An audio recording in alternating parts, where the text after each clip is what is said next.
আসসালামু আলাইকুম, কেমন আছেন সবাই? আশা করছি আল্লাহর অশেষ রহমতে সবাই ভালো আছেন। আলহামদুলিল্লাহ, আমরাও ভালো আছি। মম লাইফ সাদিয়া চ্যানেলে আপনাদের সবাইকে স্বাগতম। আমি সাদিয়া, ব্রাহ্মণবাড়িয়া থেকে। আজকে বেসিনটাকে পরিষ্কার করেছি, তো পরিষ্কার করা ভিডিওটা দেখালাম না, তবে বাচ্চাদের কিছু অভ্যাস ছোটোবেলা থেকেই করা উচিত, তো সেটা নিয়ে আর কি কথা বলবো। তো এখানে হচ্ছে আমি এই যে বেসিনের নিচে আর কি নর্মালি সবসময় যেভাবে রাখি, তো এখানে একটা হ্যান্ড ওয়াশ নিচের দিকে রেখেছি, আর সাথে একটা মগ রেখেছি। আর মগটা রাখারও একটা কারণ আছে, তো আমার বাচ্চা ছোট, তো বেসিনটা চালিয়ে বেশি সময় ধরে আর কি ব্রাশ করবে, পানি পড়ে যাবে, কুলি করতে পারবে না। তো সেজন্য মগটা রেখেছি যাতে ও সহজে নিয়ে কুলি করতে পারে, ব্রাশ করে নিতে পারে নিজে নিজে। আর সাথে হচ্ছে হ্যান্ড ওয়াশটা তো ইজিলি নিতে পারবে। আর আমি বেসিনের নিচে ও যখন ব্রাশ করে তখন একটা টুল দিয়ে দিই যাতে ওর জন্য সবটা সহজ হয়।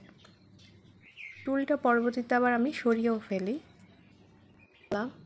তো বাজার থেকে হাট থেকে আর কি কাঁচামরিচ নিয়ে এসেছিলো, যেহেতু বেশিরভাগ সবজি আমরা কাঁচামরিচ দিয়েই খেয়ে থাকি, তো সেজন্য কাঁচামরিচটা আসলে আমার বাসায় একটু পরিমাণে বেশি আনা হয়।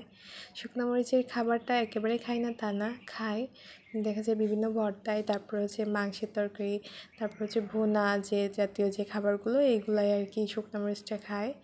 তো আর কাঁচামরিচ দিয়ে হচ্ছে সবজি, তারপরে সব ধরনের সবজিতে আর কি কাঁচামরিচ ব্যবহার করে থাকি। আর এখানে হচ্ছে ভাগ করে নিয়েছি কিছু যে ভাঙা, তারপরে অর্ধেক অর্ধেক যে কাঁচামরিচগুলো ছিল সেগুলো আলাদা করে নিলাম, আর ভালোগুলো যে ধুয়ে পরিষ্কার করে নিয়েছি, পানি মুছে নিয়েছি আর কি।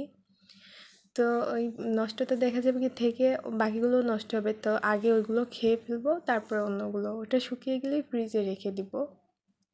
তো বাজার থেকে আরও ফলও নিয়ে এসেছিলো, তো ওইগুলো ধুয়ে পানি ঝরিয়ে রেখেছি, এখন ফলের ঝুড়িতে রাখছি। আর কলাটা আমার ছোট ছেলে খুব পছন্দ করে। পেয়ারাটাও মানে সব ফলই খায়, তবে কলাটা বেশি পছন্দ করে। আর আমার তিনটা ছেলে মেয়েই কলা খায়। তো এই যে আনার সঙ্গে সঙ্গে ধুয়ে রাখার পরপরই এই যে ছিঁড়ে ছিঁড়ে খেয়েছে, তো খোসাগুলো সরিয়ে আবার সুন্দর করে রেখে দিচ্ছি। তো প্রথমে ভাবলাম পেয়ারাটা উপরে রাখলে হবে, তো দেখি না, পেয়ারাগুলো বড় বড়, তো কলার উপরে রাখলে কলাতে আর কি ছেঁচা লাগবে, তো সেই জন্য পেয়ারা তলে দিয়ে উপরে কলাটা রেখে দিচ্ছি। এখন হচ্ছে আমি বেলকনিতে কিছু কাজ করব। আর এই যে ড্রামটা দেখতে পাচ্ছেন, এটাতে আমার মাটি ছিল অনেকটা, তো পিছনে যে বেলকনি আছে ওইটাতে এই মাটিটা রাখলে তেমন কোনো গাছ হতো না, তবে এই বেলকনিতে হচ্ছে আমার গাছ লাগালে বেঁচে যাচ্ছে। তো ভেবেছি ওই মাটিটা শুধু শুধু ড্রামে না রেখে একটা ছোট ছোট পাত্রে রাখলে, যেহেতু নষ্ট যে কোটা বা বাটিগুলো আছে ওর ভিতরেই আর কি দিব। তো এখন আপাতত টব কিনে পারিনি, তো যেগুলো আর কি দেওয়ার মতো সেগুলো আর কি দিয়ে নিচ্ছি। তো এখন হচ্ছে যে বীজ নিয়ে এসেছিলো হাট থেকে আর কি আনার কথা বলেছিলাম, তো এই যে পালং শাকের বীজ আর লাল শাকের বীজ, তো ভেবেছি এই চারা দিব, দেখি কেমন হয় আর কি, তাই আর কি অল্প পরিমাণে আর কি নিয়ে নিচ্ছি। তো পালং শাকের বীজটা না দেখা যায় ভিজিয়ে রাখলে খুব ভালো হয়, তো সেজন্য আমি এই যে ওয়ান টাইমে যে গ্লাস আছে তাতে কিছু পরিমাণ আর কি নিলাম, আর বাকি বীজটা উঠিয়ে রাখবো। তো এখানে লাল শাকের বীজটাও নিয়ে নিয়েছি, তো এখন হচ্ছে আমি এটা ভিজিয়ে রাখবো। আমি পালং শাকের বীজ দেখা যায় কি সারা রাত ভিজিয়ে রাখলে বেশি ভালো হয়, তবে আমি 2 ঘন্টা ভিজিয়ে রেখে আবার তাতেই লাগিয়ে দিচ্ছিলাম, কারণ আমার তো একা হাতে সব কিছু করতে হয়, তো বাচ্চাদের নিয়ে পারবো কি না সেই হিসাব করেই ভাবলাম এখনই লাগিয়ে দিই। তো এই তো মাটিগুলো আগে থেকে আমি আর কি, এটা হচ্ছে পরের দিনের ভিডিও, তো গতকালকে হচ্ছে আমি মাটিগুলো প্রস্তুত করে রেখেছিলাম। তো এখন হচ্ছে এই মাটিগুলো আবার একটু ছুরি দিয়ে ঝুড়ি ঝুড়ি করে দিচ্ছি, দিয়ে আর কি বীজগুলো ছড়িয়ে দিব। যে টবটা দেখতে পাচ্ছেন এর ভিতরে হচ্ছে আমি দিব লাল শাকের বীজ, তো এই তো ছড়িয়ে দিলাম। তো অল্প পরিমাণেই দিয়েছি যেহেতু জায়গা কম, আর দেখি কেমন হয়, তো তারপর চিন্তা ভাবনা করে আর কি দিলাম। এটাতে যে আমার অনেকটা শাক হবে আর আমার সংসারটা পুরো মাস ধরে চলে যাবে এমনটা না, কিন্তু তারপরেও নিজের হাতে লাগানো শাকসবজি মানে কিছু করতে পারলে সেটার আনন্দটা আলাদা, সেজন্যই আর কি করছি। তো আর তাছাড়া আমার বাগান আসলে ভালো লাগে করতে এগুলা, তো শখের বসে আর কি কিছু কাজ আছে যেটা মন থেকে আর কি ভালো লাগে থেকেই করা হয়ে থাকে, তো এটাও সেরকমই একটা কাজ। বাজার থেকে অনেক ফুল গাছ এনে লাগিয়েছি, তারপরে হচ্ছে বাড়ি থেকেও নিয়ে এসেছি, কিন্তু সবটা কিন্তু বাঁচেনি। কিছু বেঁচেছে আর কিছু মরেও গিয়েছে।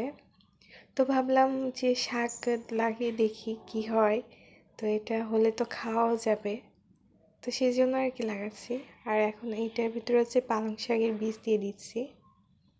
এই তো এখন হচ্ছে আমি এই যে সবগুলো নির্দিষ্ট জায়গায় রেখে দিলাম। আর তারপরে হচ্ছে দেখা যাক কি হয়, কতদিনে আর কি কেমন শাক হয় সেটাও দেখা যাবে। তো এই তো এই যে আমার বেলকনির ফুল গাছ, তারপরে এই সাইডের দিকে হচ্ছে পুঁই শাক গাছ আছে, একটা মিষ্টি কুমড়া গাছও হয়েছে, ড্রাগন গাছ। এই তো ছোটোখাটো একটা বাগানের মতনই বলা যায়। আর যে বীজগুলো ছিল সেটাও একটা কোটার ভিতরে মুখ বন্ধ করে রেখে দিচ্ছি, পরবর্তীতে আবার লাগিয়ে নিব। এখন হচ্ছে আমি ঘরগুলোকে ঝাড়ু দিয়ে নিয়েছি অফ ক্যামেরায়, এখন মুছে নিব। আর এখন হচ্ছে দুপুরের পরে আর কি, বিকাল 3টা বাজে আর কি। এখন আমার মেয়েটা ঘুমিয়ে আছে, তো ঘুমিয়ে আছে সেজন্য এই যে ঘর মোছার কাছে হাত দিয়েছি।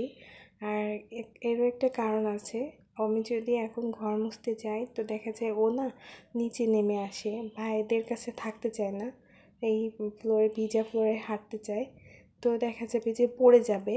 তো সেজন্য এই যে এখনও ঘুমিয়ে আছে, তো এখন আমি ঘরটাকে মুছে নিচ্ছি।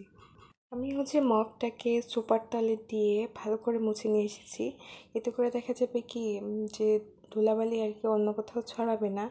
আর মপটা যতটুকু ঢুকানো যায় আর কি আমি ঢুকিয়ে পরিষ্কার করে নিচ্ছি। তো এখন হচ্ছে সব কাজ শেষ, তো এরপরে আবার বাচ্চাকে নিয়ে বের হতে হবে, তো তার জন্য রেডি হব। তো আজকে ভিডিওটা এই পর্যন্ত। সবাই ভালো থাকবেন, সুস্থ থাকবেন। আল্লাহ হাফিজ, আসসালামু আলাইকুম।